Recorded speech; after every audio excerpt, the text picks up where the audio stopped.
Retired U.S. Air Force Brigadier General Robert Spalding joins us now. Very few books have been written, I think, unvarnished on what China's really doing, what their grand plan is, what their grand strategy might be. And your journey through China is one that I think people need to hear about. The biggest threat to America is not Al-Qaeda, it's not ISIS, it's not Putin, it's not any of these guys, it's China. You really believe that? I believe it. I think it's the most consequential, existential threat, not just to America, just to democracy.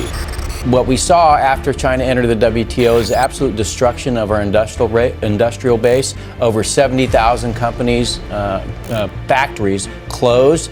Over 3 million manufacturing jobs lost. A lot of the anger and hurt in the United States is based on this close personal relationship with the Chinese Communist Party that seeks not only to erode our economic prosperity, but also to subtly repress our democratic principles. It was as if the United States had faced a long-term air campaign that slowly destroyed it.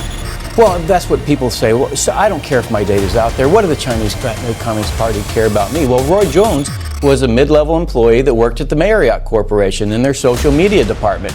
And one day he noticed a tweet from Tibetan dissidents. Of course, he liked the tweet because that was his job, is to like shout-outs to Marriott Corporation. Of course, the Shanghai Tourism Bureau saw that, and 3 days later they fired him. What the Chinese do are say, identify a resource, build the way to get that resource, identify a port, connect them with roads and rail, telecommunications, power, water. Now what do? They start putting in low value added manufacturing, urbanization to support the workers that are working in the factories. Now you've got you've gone from a backwater to industrial economy to information economy, $50 smartphones, you're using WeChat, Tencent, Alibaba, all of these companies this begins, now you've got an information economy. You go back and you start thinking historically how this played out. You realize, oh my gosh, this is the way we just defeated the Soviet Union. And then you're sitting in there in your cubicle in the Pentagon. Making them overspend on military. Yeah, and you're sitting in your cubicle in the Pentagon, and you realize, oh my God.